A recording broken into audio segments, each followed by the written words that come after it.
Hello everybody, welcome back to BareRose Garage. Would you look here, we're back on the Mercury. I finally got some pieces in, so hey, let's give it a shot.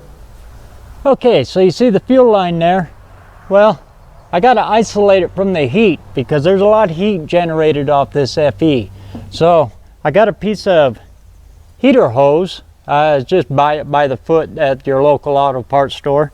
What I'll do is I'll cut a slit in it all the way down and then wrap that fuel line with this.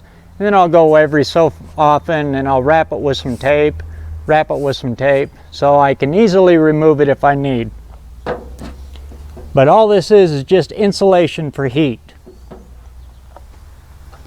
So take the trusty universal hose remover and then we'll slit it right down the middle.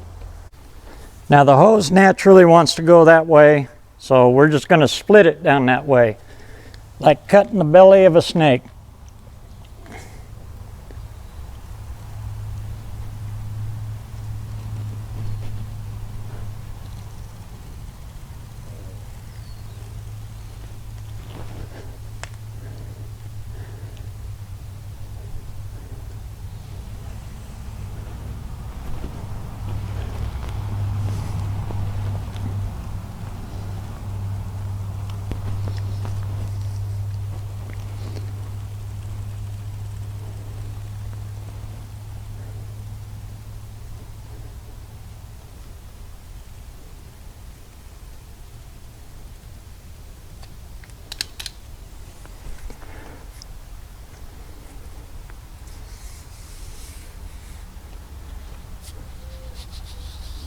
Okay, slit all the way down.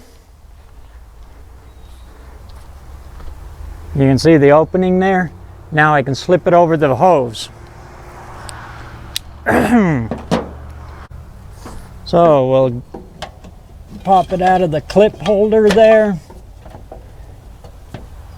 And we'll get her started. Just like that. Push her on down. Now I need a little tape. That's just standard, regular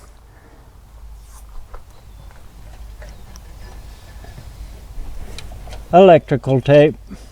Now I'm not going to wrap it really tight, just enough to hold it on there is all.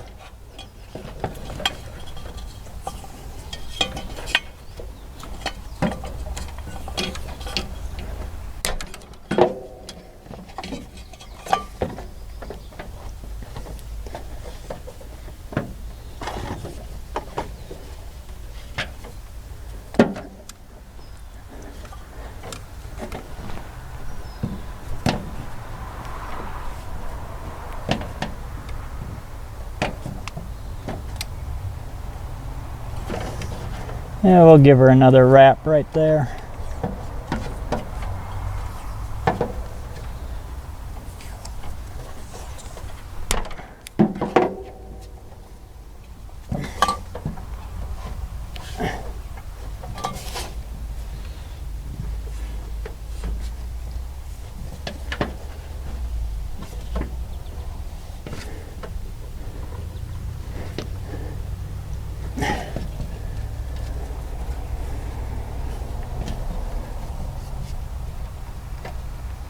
Okay, that's where she wants to be.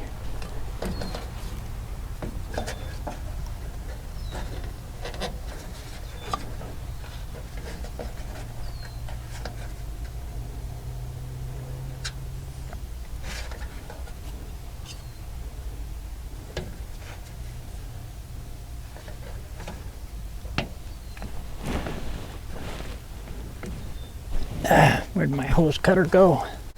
I picked up these pruning shears. Actually, somebody left them here when we bought the place. And I found they work the best for cutting hoses because the way it angles in there, it holds it straight for you and it's done. That's what I'm looking for here, is a nice straight cut right there. Just like that.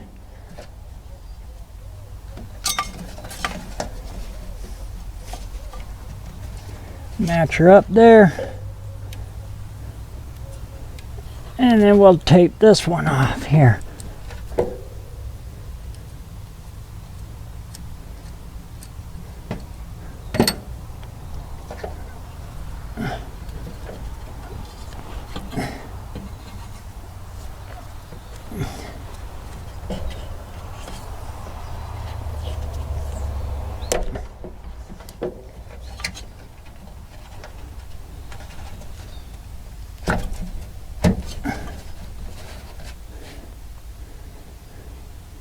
Now, where'd I do with that one that just cut off?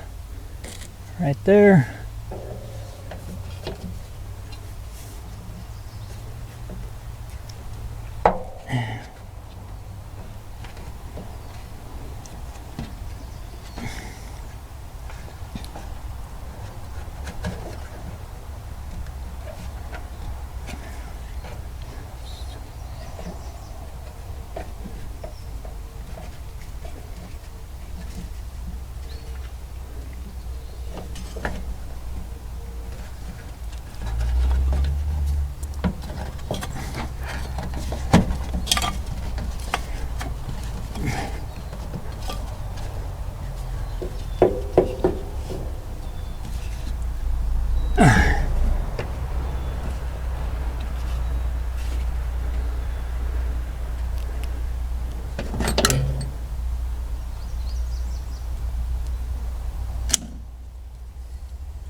There, just like that. Now I've got the safety of a hard line, but the insulating properties of the rubber line. So that should keep me from vapor locking all the way. And you can see here with the, I got to run up to the other shop and put a flare on this end to hold that rubber line on there for my filter. Basically, it'll go like that. But I got to have a flare on this end to give it a bump stop so that rubber line doesn't peel off and it helps it seal. But I'll go up to the other shop and get that flared and then put the filter on it like so. And then another piece from here, this will all be rubber, from here around to the fuel pump, which only has to go around the power steering pump and then bloop, to the fuel pump. It's right there. So that cuts me down to only about 6 inches. You add that, maybe 8 inches, and then another, it's basically a coupler on the gas tank and a coupler on the carburetor. So all in all, I'll have about 10 inches or so of rubber line, which is well within the 12-inch maximum for drag racing. So that should get her up, and my fuel lines will be complete. Stay tuned for the next one when we jump back in on the dash. So get out there and keep some metal hot, and we'll keep these old girls on the road where they belong. We'll catch you on the next one.